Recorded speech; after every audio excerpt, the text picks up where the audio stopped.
Ya pertanyaannya sampai kapan kita bisa eksis negara Republik Indonesia? Iya, yang menjadi masalah kan cuma tinggal beberapa bulan nih Husnul. Hitungannya. Iya. September, Oktober. Oktober tanggal 20. Iya. Hitungannya kan cuma. Kalau Senayan tanggal 1. Hitungannya cuma beberapa. It's too short gitu, terlalu pendek gitu loh ya. 2.5 months. Maka pertanyaannya 100 harinya ngapain? Nah, ketika masuk ke dalam 100 hari, ketika kita menyaksikan problem negara dan ini bangsa, problem sistemik terstruktur masif, iya pasti ada problemnya kayak gitu. Maka pertanyaan besarnya 100 hari itu Anda memprioritaskan apa gitu? Revolusi apa yang dilakukan? Nggak bisa cuma sekedar business as usual, tapi sebagai satu gerakan apa yang akan dipimpin untuk mengembalikan marwah kayak gitu ya.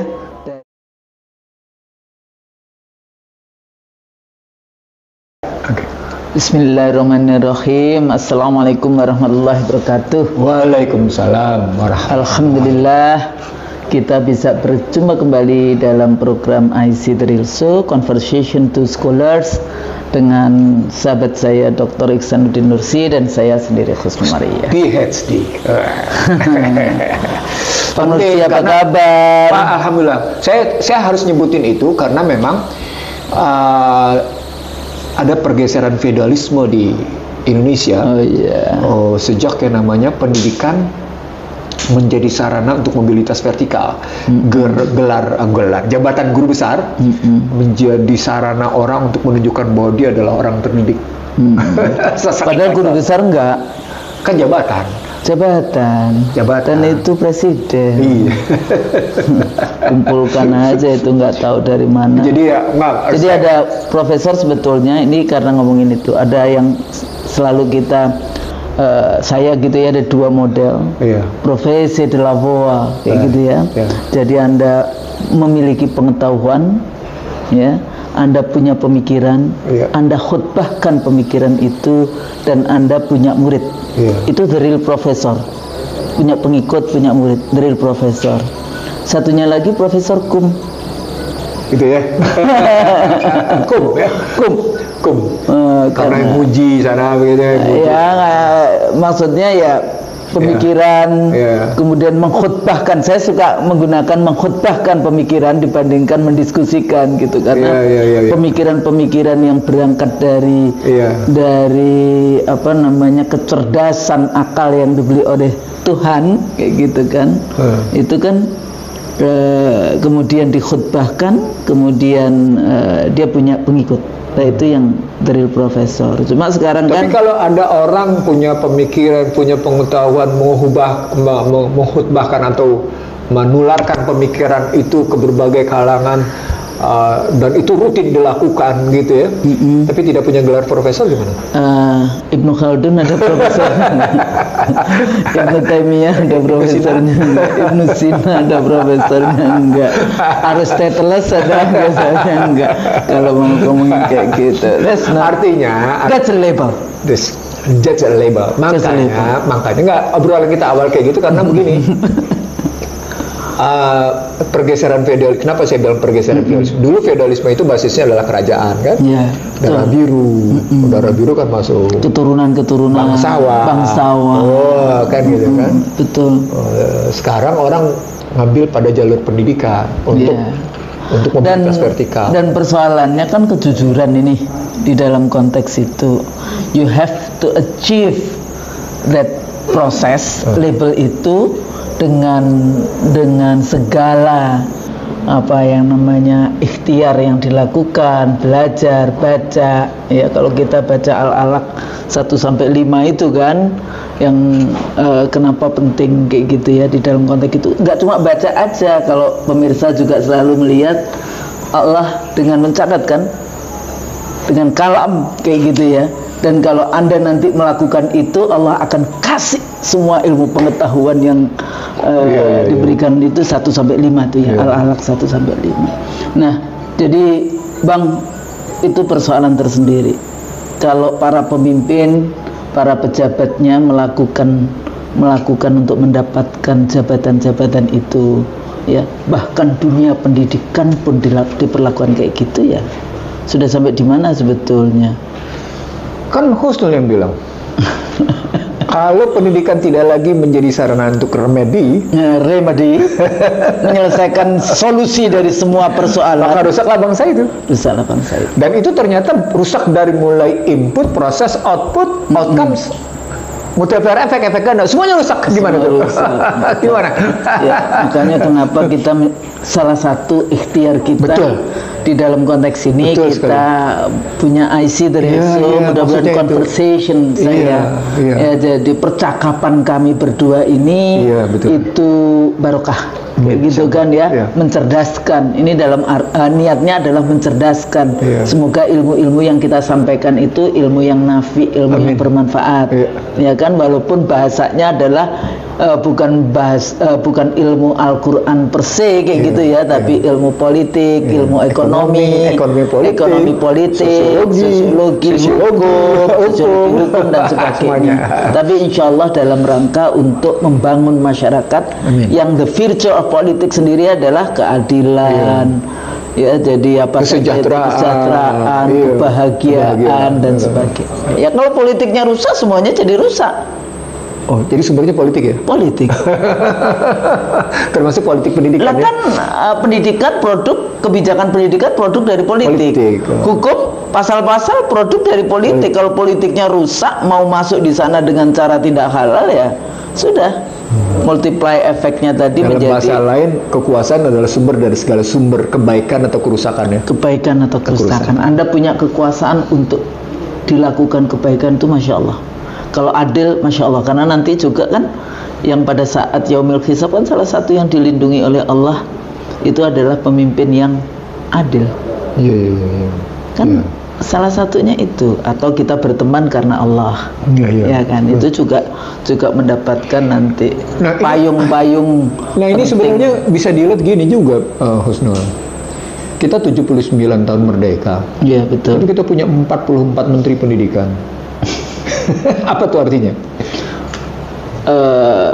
Menteri pendidikannya inputnya nggak beres, prosesnya nggak beres, outputnya nggak beres.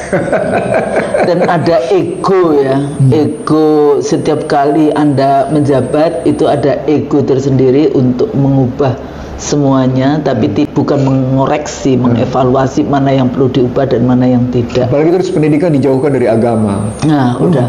Nah, itu sebetulnya dijauhkannya agama di dalam kehidupan berbangsa dan bernegara, ya itulah sebetulnya runtuhnya semua keberkahan sebetulnya di dalam konteks itu ya. Barat sih ada the separation between state and church, pemisahan antara agama dan negara. Jadi agamanya dalam konteks itu gereja, gerakan Protestanisme, sekularisme. Dan akhirnya sekarang kan sekularisme kan sebetulnya gagal. Mau ngomong demokrasi di Eropa, demokrasi di Amerika, human rights. Sebentar. Kenapa pakai sebetulnya? Nah, iya, maksudnya ditambah gagal ya, sebetulnya dibuang. Memang gagal. Enggak, kadang-kadang ada yang masih menghamba kepada pemikiran-pemikiran. Riset saya menunjukkan demokrasi ala barat. Riset saya menunjukkan 1 abad mereka gagal. Riset saya gagal. Jadi gagal kok. Jadi harus di. Indikatornya sederhana, Ustaz. Saya baru saja baca New York Times, saya baca Washington Post, saya baca media-media mainstream di Amerika sana. Itu betapa risaunya mereka melihat orang-orang yang dalam posisi homelessness. Ya. Amerika tuh menakutkan. Kok sampai kayak gitu ya gitu. Sampai menakutkan. Dan kalau kita naik kereta bawah tanahnya di New York, udah kotor. Kalau mengingat artinya kalau apa yang mau dilihat sukses mendominasi maksudnya? Ya, enggak, dia terus-menerus melakukan dominasi secara global dengan kita propaganda. Yang salah satunya indoktrinasi dogma itu, dan dengan teori-teori yang kemudian itu tadi dikhutbahkan oleh para intelektual, ya, oleh para akademisi kayak gitu ya, yang pernah di dalam video kita katakan hati-hati untuk tidak menjadi intelektual BO. Betul. Ya kan, kita harus kritis. Iya. Dasarnya apa di dalam konteks mereka Julian berpikir Bentham memang mengklasifikasikan itu, Husnul. intelektual. Antara intelektual pelacur, intelektual tukang.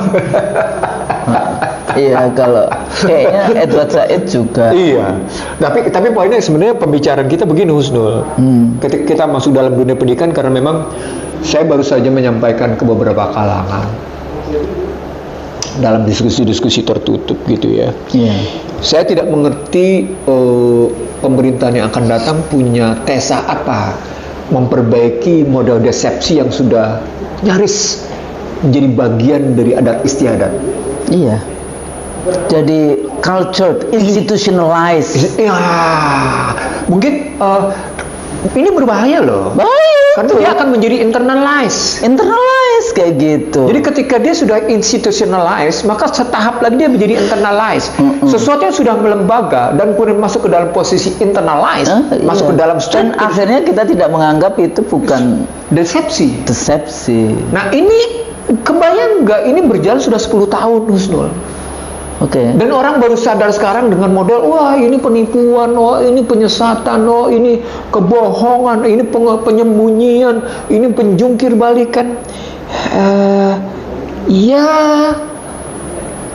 kata Where have kuncinya, you been? iya, kemana aja? bukannya waktu itu apa namanya sangat mendukung Doro penguasa, Mandoro Bandar. Artinya Anda adalah bagian dari orang-orang yang lahirnya adat istiadat desepsi ini. Iya. Dan itu bahaya. Balik lagi bahwa tadi yang agama itu kan value-nya itu. Bahwa di dalam politik juga dianggapnya politik itu politik kotor, politik itu seperti praktek para politisi baik yang di istana maupun yang di Senayan. Padahal di dalam the virtue of politics itu juga bagaimana membangun masyarakat, bagaimana membangun negara, bagaimana melindungi rakyat, ya, adil. Nah, sampai di situ berarti kita kalau kita boleh ngomong, sebenarnya apa skala prioritas pemerintahan yang akan datang? Soal makan siang gratis, susu gratis, pertumbuhan ekonomi tinggi, masuk ke dalam wacana soal global climate change, ikut-ikutan, masuk ke dalam posisi renewable energy, masuk ke persoalan penurunan emisi gas rumah kaca, emisi karbon, atau kita memperbaiki etika moral, yang berarti kita memperbaiki pendidikan. Ini skala prioritas apa nih kita ambil? Dulu zaman Orde Baru, kita selalu mengenal prioritas pembangunan. Iya. Kita mengenal prioritasnya ini. Dari prioritas ini kemudian masing-masing dijabarkan tiap prioritas gitu ya. Lalu kemudian punya sub dan seterusnya gitu. Tapi sejak yang namanya Undang-Undang Dasar 2002 ditegakkan, prioritas itu muncul karena subjektivitas presiden yang dituangkan ke dalam RPJMN dari hasil kampanye mereka. Artinya kemauan presiden, subjektivitas presiden. Tapi sejauh mana sebetulnya siapapun itu, ya RPJMN pun itu kan tidak boleh bertentangan dengan Undang-Undang Dasar. Dengan konstitusi. Artinya RPJMN itu mestinya tunduk dengan konstitusi. Turunan dari konstitusi. Betul. Gitu, penerjemahannya. Walaupun mereka bilang, iya ini sudah turunan dari RPJP, Rencana Pembangunan Jangka Panjang Nasional gitu ya. Saya nggak melihat itu gitu. Apa indikatornya? Sederhana, ketika Anda menghasilkan seperti sekarang, desepsi sebagai sebuah adat istiadat. Saya ulang ya, desepsi sebagai sebuah adat istiadat. Customize. Betul. Customize. Ada problem besar berarti pada pendidikan. Ada problem besar pada perilaku pemimpin politik yang memberi contoh-contoh. Sorry itu saya harus dibilang buruk. Iya, teladan-teladan. Kalau contoh teladan yang buruk, tidak elok, jadi buruk. Nah, apakah ini akan dilanjutkan? Itu pertanyaannya. Apakah itu tantangan bagi rezim baru? Pertanyaannya Bang Nursi waktu itu kan bagaimana setelah tadi ya input, kan biasanya kita selalu bicara garbage in, garbage out. Tapi kita masih mengharapkan ada black box. Dalam teori sistemnya David Easton itu kan ada black box. Di dalam black box ini bagaimana di tayangan kita sebelumnya ya kita bahas tentang misalnya bertobatlah. Jadi kalau sudah kesalahan-kesalahan ini kemudian di dalam proses atau black box itu ada instan nasuha kayak gitu, taubat nasional di dalam para pemimpin, ya bisa saja nanti outcome-nya bisa berubah. Tapi kalau business as usual, ya pertanyaannya sampai kapan kita bisa eksis negara Republik Indonesia? Iya, yang menjadi masalah kan cuma tinggal beberapa bulan nih Husnul. Hitungannya. Iya. September, Oktober. Oktober tanggal 20. Iya. Hitungannya kan cuma. Kalau Senayan tanggal 1. Hitungannya cuma beberapa. It's too short gitu, terlalu pendek gitu loh ya. 2.5 months. Maka pertanyaannya 100 harinya ngapain? Nah, ketika masuk ke dalam 100 hari, ketika kita menyaksikan problem negara dan problem ini bangsa, problem sistemik terstruktur masif, iya pasti ada problemnya kayak gitu. Maka pertanyaan besarnya 100 hari itu Anda memprioritaskan apa gitu? Revolusi apa yang dilakukan? Nggak bisa cuma sekedar business as usual, tapi sebagai satu gerakan apa yang akan dipimpin untuk mengembalikan marwah kayak gitu ya, dari dignity dari bangsa dan negara ini. Leadership kata kuncinya. Leadership. Dan leadership itu berarti ada dua.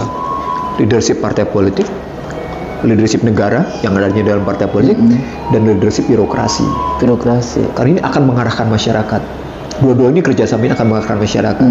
Kalau ini mampu diperbaiki, baik leadership di partai politik dan pemerintahan, berpengaruh ke dalam leadership birokrasi, 100 hari itu akan berhasil positif. Jadi kalau saya akan, tapi Husnul kan bilangnya begini, tapi kan itu pendidikan itu jangka panjang. No. Gerakan yang jangka pendek, revolusi jangka pendek. Tapi kalau pendidikan ya panjang emang. Nah, satu karena generasi. itu kita berarti ketika kita bicara long term, maka kita harus terjemahkan harus ke dalam mulai dari sekarang. Dan harus kita terjemahkan ke dalam short term. Short term itu harus kita kelihatan ke dalam kemana arah 100 hari gitu. Iya, jadi kayak arahnya itu kemana ya? The avenue gitu ya, jalannya ini kemana di dalam konteks itu. Dan pertanyaan berikutnya kan berarti ada transisi Husnul.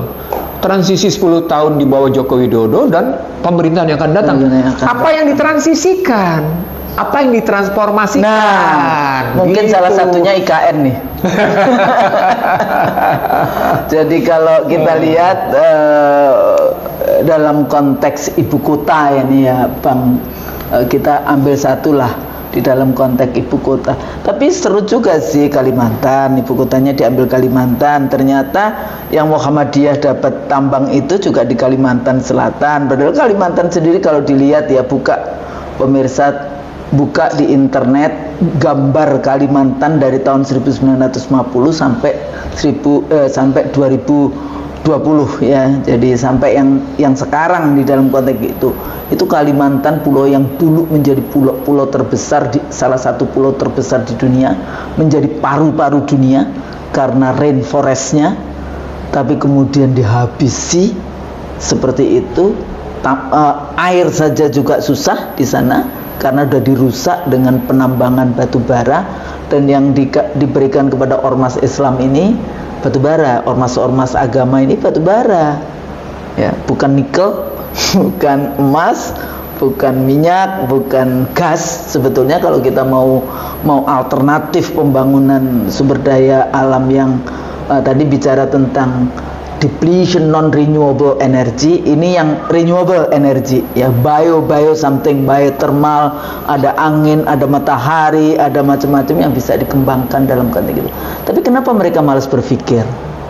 Nah, jadi IKN itu salah satu isunya juga nggak ada air.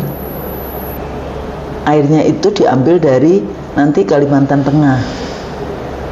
Katanya udah tinggal sedikit di sana, makanya waktu itu ada MOU antara Gubernur Kalimantan Timur dengan Gubernur Kalimantan Tengah untuk isu air. Nah, tapi bukan secara politik, ini kawan-kawan yang ahli di sumber daya alam, lingkungan hidup, kan mereka juga sudah mengkritisi. Nah, cuma persoalannya bagaimana sebetulnya tadi ya, kalau kita bicara konsisten, katanya mau pindahnya kapan, sekarang perdebatan karena pemerintah baru ya PS. Yang pasti kita tidak punya ibu kota sekarang. Iya, sudah nggak ada, karena ada undang-undang baru. Iya, dan nggak ada ibu kota. IKN belum bisa digunakan, Jakarta bukan lagi ibu kota. Nah, artinya Indonesia nggak punya ibu kota. Dan karena urusan ibu kota ini bukan urusan APBN yang kalau nggak ada undang-undang APBN baru maka menggunakan undang-undang APBN yang lama setahun sebelumnya. Lah kalau IKN nggak ya? Enggak. Jadi benar-benar nggak ada gitu aja. Nggak ada. Oh, itu makanya saya bilang transisi. Jadi bertanggung jawab nggak sih? Makanya saya bilang begini loh, format berpikirnya menjadi 3, Husnul. Apa yang kita transisikan? Ya, apa yang ditransisikan? Apa yang ditransformasikan? Ya. Nggak berbeda loh, Husnul. Ya, antara beda. transisi sama yang ditransformasikan. Gitu kan? Gitu kan posisinya. Lalu yang ketiga, apa yang kita bikin baru? Dalam kerangka itu gitu, Nah, tadi kita bilang kita sudah jadi identifikasi masalah kita tadi sudah 3, Husnul. Pertama, feodalisme bidang pendidikan. Iya. Lalu masuk ke dalam dunia pendidikan yang sudah nir etika, nir moral. Lalu kemudian masuk ke dalam posisi bagaimana bangsa ini mau melangkah ke depan, tapi tanpa kejelasan mana. Ini 3 masalahnya nggak ikrok sih, nggak ikrok konstitusinya, ikrok bismi. Jadi dari 3 masalah itu gitu ya, Husnul ya. Feodalisme pendidikan digeser dari feodalisme tahta menjadi feodalisme pendidikan. Lalu kemudian tadi pendidikan tanpa etika, pendidikan tanpa moral, kerusakan di situ. Lalu ketidakjelasan arah bangsa pada saat yang sama tanpa ibu kota. Maka pertanyaan besarnya 100 harinya mau kemana?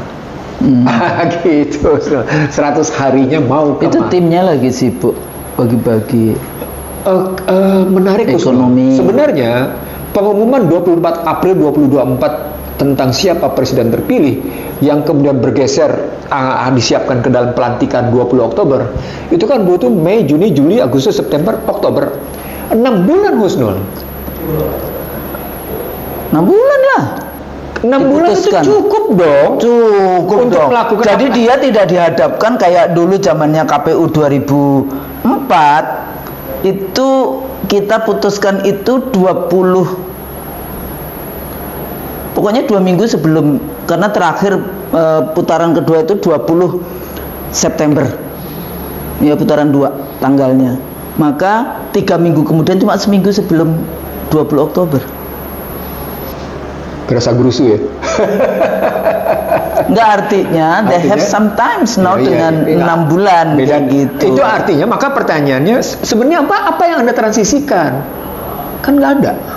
Kecuali cuma sekedar pemerintahan. Ibu Keuangan, Menteri Keuangan. That's why orang sekarang sibuk dengan wah nilai tukar membaik, rupiah kembali menjangkau 15.900. Saya jawab sudah sederhana. Nah, kecil juga bisa kalau basisnya utang. karena dia mencairkan surat utang. Maka terjadi penguatan nilai tukar. Cadangan devisa naik lagi langsung. Tapi karena utang. Iya, 145 miliar tuh US dollar. Kalau kayak gitu sih, nggak usah Anda bergelar profesor, doktor. Anda nggak usah sekolah di sana, nggak usah. Sekolah aja di bawah pohon. Orang di bawah pohon juga ngerti. Duit gue kurang nih.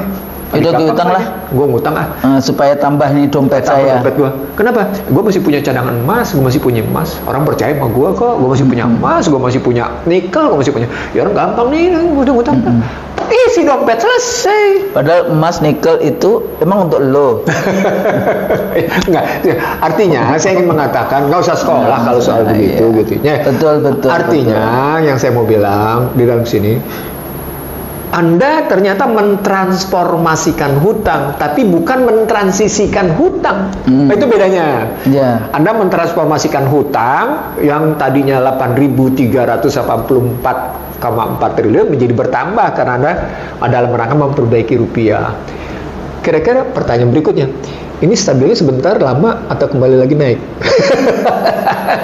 sorry, pertanyaan usil nih. Iya, pertanyaan usil nih. Enggak, persoalannya tergantung kepada kebijakan berikutnya. Dia aware nggak dengan itu, atau nanti menumpuk utang lagi.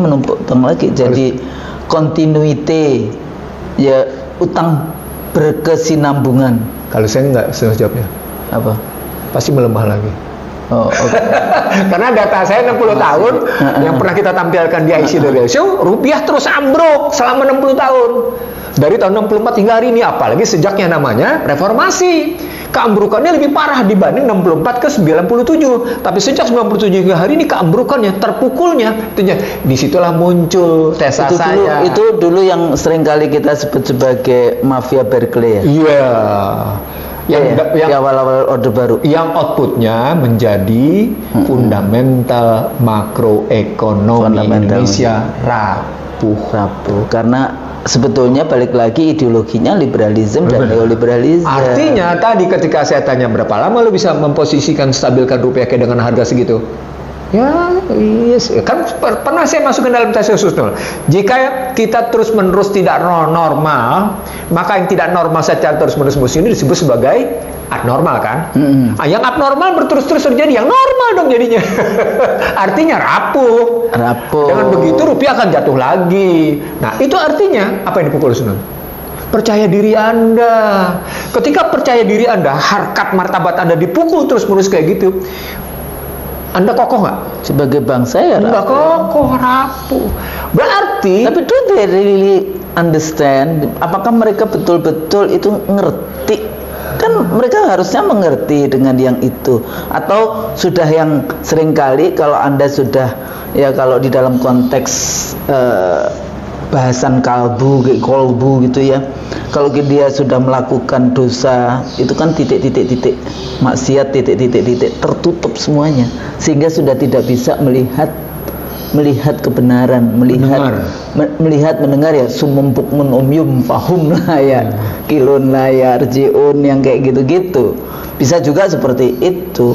Jadi kalau hati kita bersih, kolbu kita bersih, ya kita bisa melihat itu dengan terang kayak gitu, sehingga kita bisa menyelesaikan segala persoalan tadi, apakah transisi, transformasi, kebijakan baru dengan terang. Di samping karena kita tidak bicara tentang kepentingan individu, tapi kepentingan bangsa dan negara. Kalau kayak gitu kan enak sebetulnya. Nanti mati semua kan, presiden juga mati, anggota DPR juga mati, kita juga mati, maksudnya nggak dibawa semua kan itu. Nah, jadi balik lagi, sejauh mana para aktor yang berada di dalam kekuasaan itu, terutama di bidang ekonominya, itu sebetulnya terus-menerus membangun diskursus, membangun pemikiran-pemikiran dan solusi-solusi ya untuk menyelesaikan masalah ekonomi bangsa ini. Kalau saya ngambilnya begini Husnul. Salah satu contoh begini. Apakah Widodo kita bilang sukses mengatasi COVID? Enggak tuh. Kenapa enggak indikatornya? Gampang Husnul. Dia menempatkan manfaat besar-besaran dari bunga 0% dari BI. Sehingga pertumbuhan ekonominya tetap kayak gitu. Tapi dampak setelah itu kelihatan bisa bertahan. Kelas menengah turun. Dari 60 juta sekarang tinggal 52 juta. PHK juga di mana-mana. Anda boleh bilang enggak tuh, bagus kok. Pengangguran enggak, kemiskinan juga, angka mereka bilang baik. Tapi pada saat yang sama Anda tidak bisa meyakinkan bahwa namanya daya beli bertahan. Nah, Anda nggak bisa. Ternyata daya beli menurun kok. Artinya begini, saya mau bilang, itu kan tidak mungkin ditransformasikan oleh pemerintahan yang akan datang. Karena selama perjalanan 10 tahun kayak gitu, outputnya harga logistik tidak membaik, pangan juga jelek, harganya terus naik, energi apalagi, uang jatuh, seluruh yang terjadi kemudian deindustrialisasi. Semua gambaran itu terjadi. Import semua. Enggak gambaran. Nah, lalu apa yang bisa kita nyatakan bahwa kita ingin bangkit, transformasikan untuk dilanjutkan apa yang mereka selalu mengatakan, oh yang baik dilanjutkan, yang mana? Iya, yang mana? Oh, kita sudah membangun yang mana? Karena kalau dulu kan janjinya yang 65 poin itu, tapi satu aja isu SMK. Enggak lah, itu enggak usah dibahas, itu udah masuk kotak. Enggak, misalnya infrastruktur. Dulu Bang Nursi kan selalu mengatakan bahwa kenaikan infrastruktur tidak menyebabkan kenaikan kesejahteraan. Betul. Indikatornya sederhana. Indikatornya, dan itu ada. Iya. Angka-angkanya ada. Iya. Kayak gitu. Salah satu indikator sederhana, ada biaya logistik. Biaya logistik Yang tidak membaik. Satu, yang kedua, dia tidak menghubungkan antara sumber daya, produksi dan distribusi. Dia cuma sekedar memobilisasi orang, tapi tidak kemudian memperbaiki mobilisasi itu dalam rangka percepatan. Itu. Dia cuma yang terjadi adalah kemudahan transportasi, dan yang terjadi kemudahan transportasi itu bukan kemudahan transportasi publik. Swasta. Pada saat bayarnya mahal. Pada saat yang sama transportasi publiknya terjadi seperti kereta api cepat Jakarta-Bandung. Gimana? Pada saat akhirnya rugi nggak karu-karuan. PT KAI rugi, Wika pun rugi. Wika rugi. Dia coba gimana? Artinya kalau mau diambil dari struktur itu, kita melihatnya jadi begini. Apa yang harus ditransisikan?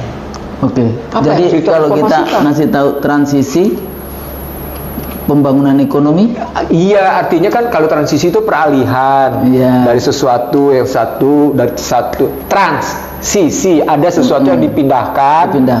Artinya ada jaminan continuity. Iya, ada jaminan keberlanjutan. Apa? Kalau ditransformasikan, dipindahkan, ya kan? Yeah. Ini kalau begini dipindahkan menjadi lebih baik begini. Apa itu gitu misalnya? Itu yang saya bilang tadi. Ini saya bilang. Jadi kalau pembangunan sosial ya pendidikan, kesehatan,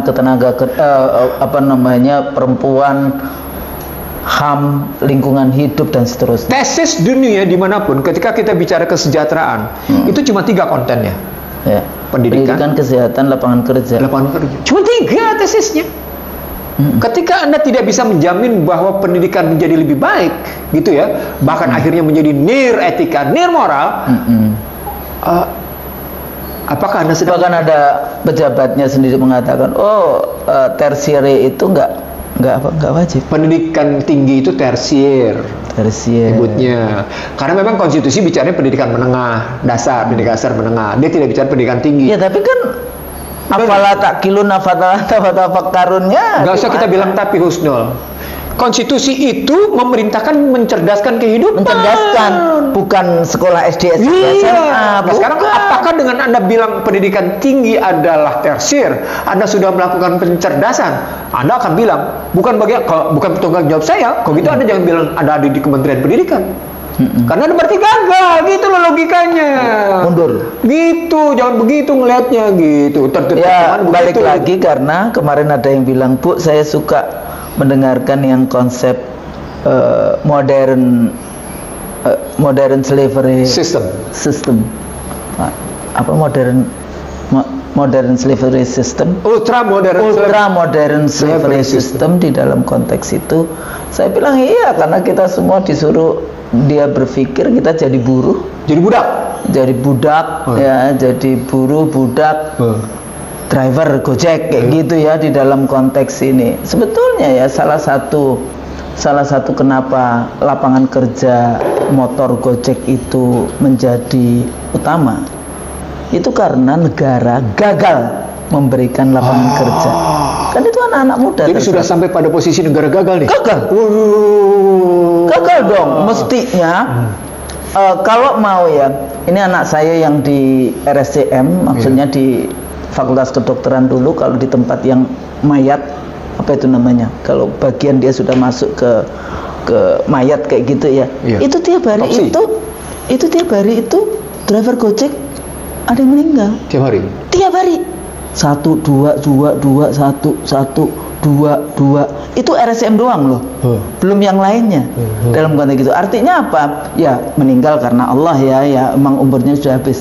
Karena yang namanya negara dia tidak melindungi itu tadi di dalam konteks itu. Yang kedua lagi, coba negara kalau mau ngetes itu yang namanya driver Gojek yang sudah 2 tahun itu kira-kira paru-parunya bolongnya seperti apa, yang sudah 5 tahun paru-paru bolongnya seperti apa. Tapi karena negara tidak menjamin kesehatan rakyatnya, dia nggak peduli bahwa kita negara membayari rakyatnya yang sakit karena paru-paru bolong gara-gara dia polusi naik motor yang seperti itu. Jadi rentetan kayak di Australia, Bang. Kenapa harga cukainya rokok itu sangat mahal. Karena ternyata ini ada hubungannya, negara membiayai kesehatan, dan dari hasil kesehatan studinya mengatakan bahwa banyak sekali, jadi antara berapa cukai government revenue dari cukai rokok dan berapa negara mengeluarkan APBN government spending untuk kesehatan related rokok, ternyata mahal. Jadi sampai begitu loh hitungan-hitungannya, walaupun saya tidak ahli ekonomi. Sebenarnya Indonesia juga begitu, sudah masuk ke situ. Gitu. Tapi poinnya menjadi begini, Husnul. Ketika tadi Husnul bicara tentang negara gagal, saya ingat perdebatan ketika buku Daron Acemoglu Harvard bicara tentang failed state. Ya. Saya ingat saya berdebat di beberapa TV swasta gitu. Saya bilang saya nggak akan menggunakan konsep Barat. Tidak perlu saya menggunakan konsep Barat, saya bilang. Saya cukup menggunakan konsep sendiri. Konsep saya adalah konsep negara konstitusi.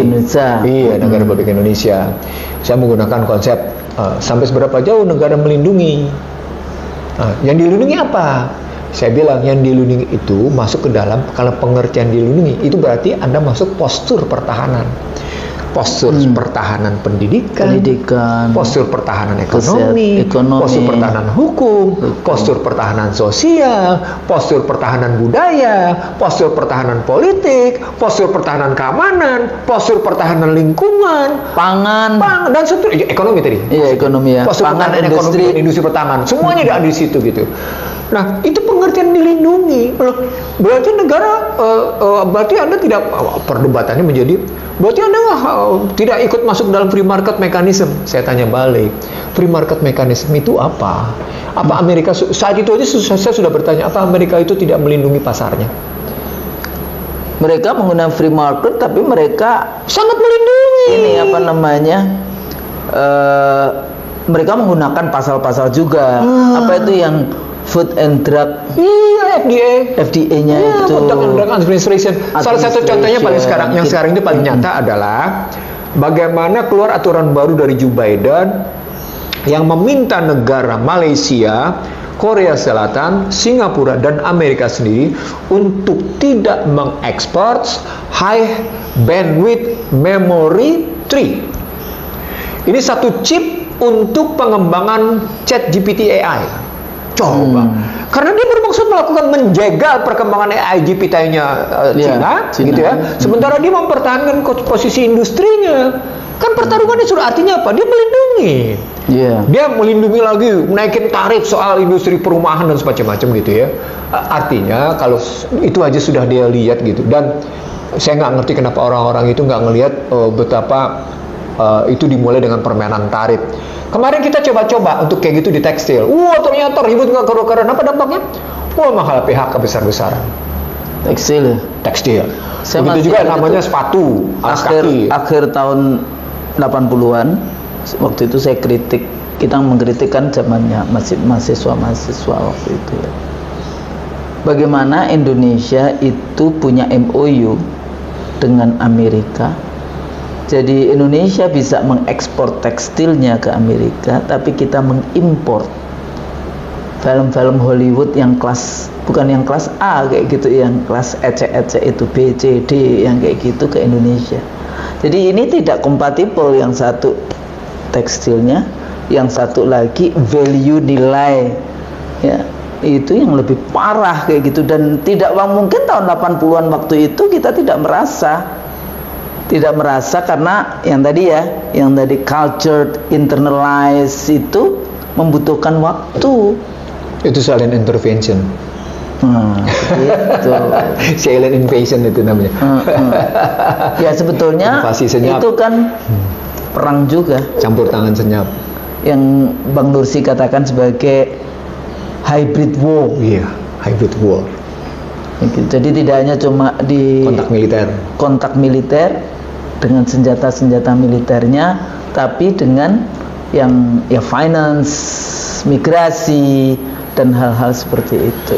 Jadi balik lagi Husnul, karena tadi kita bicara tentang negara gagal sudah kayak gitu rupa, maka sebenarnya pertanyaan besarnya menjadi transformasi apa yang harus dilakukan oleh presiden terpilih dan mengatasi negara gagal gitu. 100 hari ini mesti bisa kejawab dong. Kira-kira dalam menghadapi kenyataan negara gagal itu kayak gitu gimana gitu. Apa Anda menghadapinya dengan strategi bisnis as usual gitu, atau strategi bisnis as usual, bisnis as unusual, atau kemudian Anda menganggap bisnis dalam posisi sudah bisnis busuk sebetulnya. Anda sudah dalam posisi the worst situation gitu, karena tadi nilai etika berkembang di mana-mana, nilai moral berkembang di mana-mana. Tadi yang kita bilang tadi, yang Anda sebut sebagai sudah sampai pada posisi institutionalized. Kerusakan itu sudah melembaga gitu. Jadi kalau Bang Nursi selalu bicara leadership, bagaimana kira-kira kalau dulu kan ada Soekarno-Hatta, gitu kan? Iya.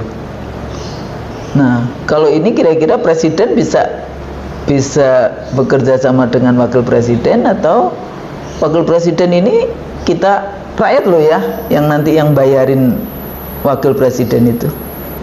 Dia bisa tinggal di rumah yang dibayar rakyat, pergi ke seluruh dunia dengan istri, anak, rakyat yang biayain. Kira-kira apa yang bisa di itu yang sebenarnya bagian dari sampai seberapa dalam kita punya pertanggungjawaban moral kita.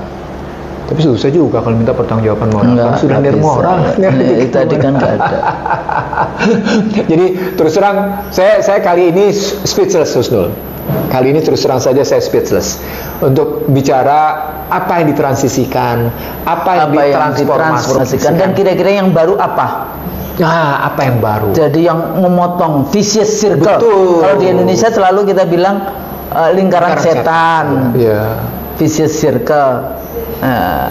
Saya terus terang nggak bisa jawab, Husnul. Harus saya bilang saya tidak ngerti apa yang ditransisikan, apa yang dipromosikan, dan apa yang diperbaharukan. Diperbaharui. Apa saya tidak tahu. Kebijakan apa yang baru? Iya. Nggak ngerti saya.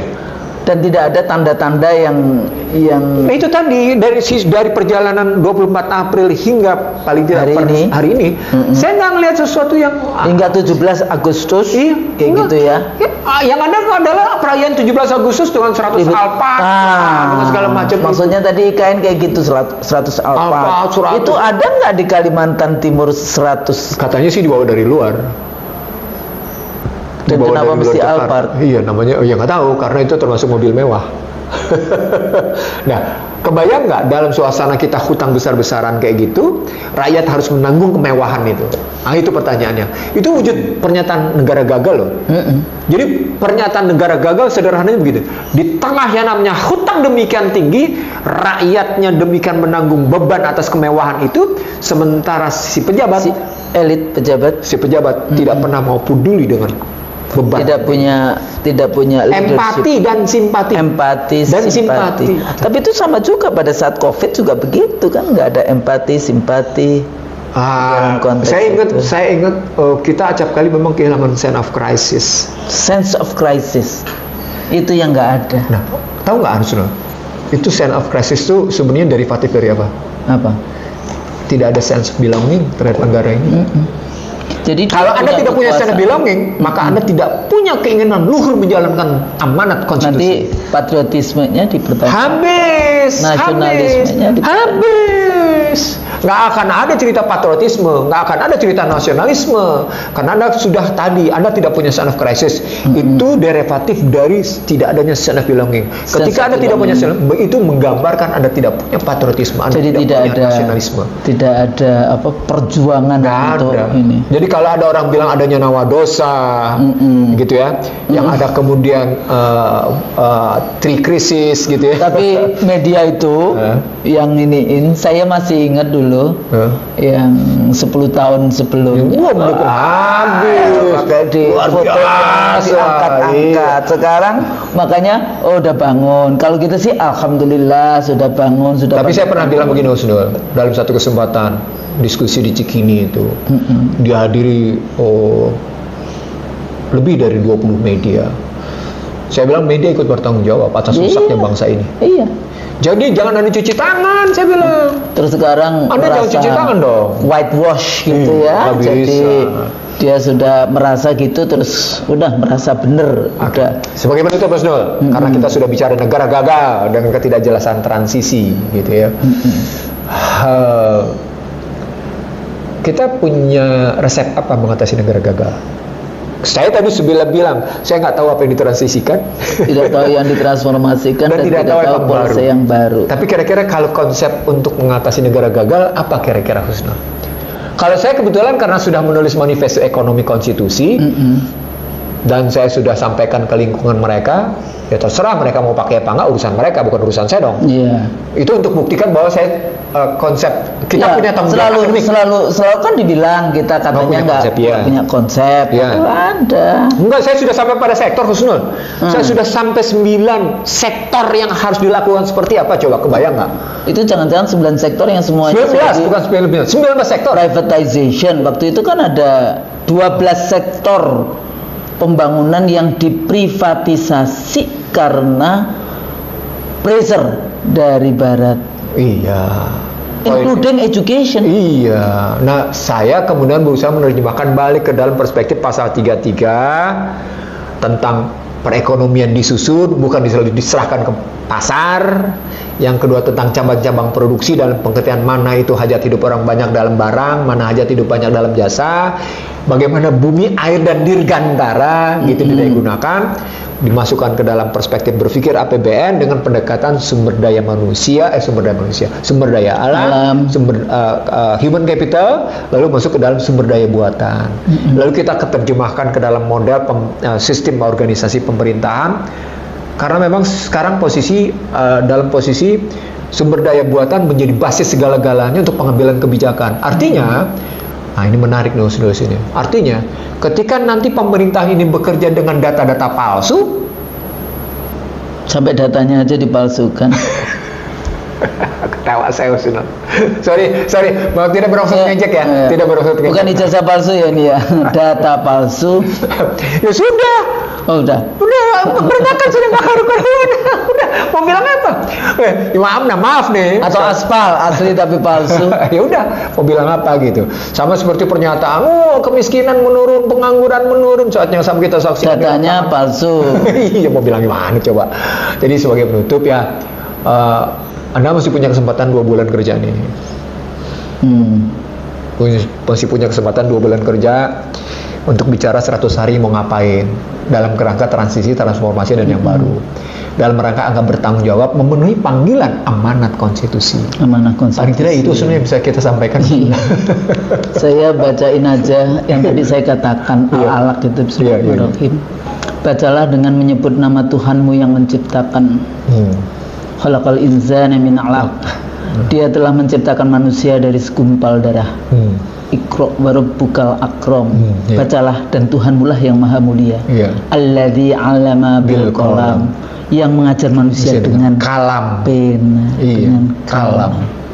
Dengan pena itu bukan sekedar dengan pena. Iya, maksudnya dengan kalam, dengan sunatullah, dengan ini. Baca itu, 'allamal insana ma lam ya'lam. Ini yang sering kali orang tidak ini. Dia mengajarkan manusia apa yang tidak diketahuinya. Makanya ya'lam.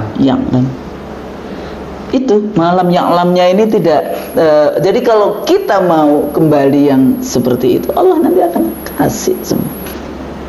Janji Allah ini. Samina wa ata'na. Jadi nggak ada ini tadi yang ayat pertamanya Iqra bismi rabbikal ladzi khalaq. Dan di situ kalau pakai tesa saya Husnul, Iqra di situ jauh lebih dalam dari tilawah. Oh iya. Iqra di situ lebih dalam dari tartil. Iqra di situ lebih dalam dari kolbu.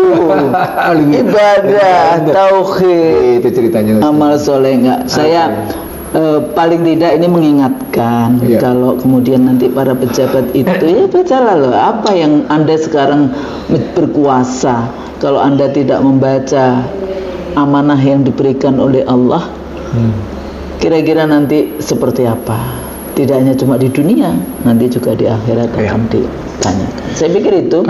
Jadi urusan apa namanya Alphard yang ada di IKN Nah, Air. nanti kan juga tidak cuma Alphard aja kan, nanti di sana makannya dan sebagainya itu pasti kayak kemarin artis-artis dibawa suwut kayak gitu. Apa?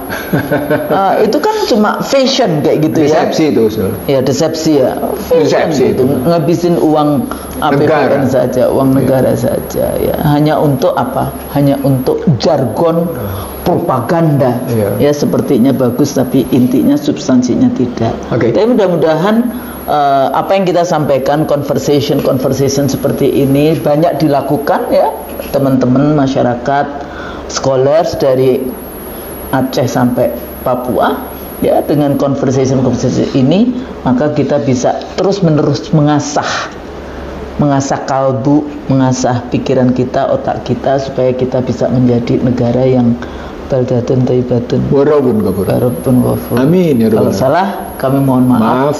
Assalamualaikum warahmatullahi wabarakatuh. Waalaikumsalam warahmatullahi wabarakatuh.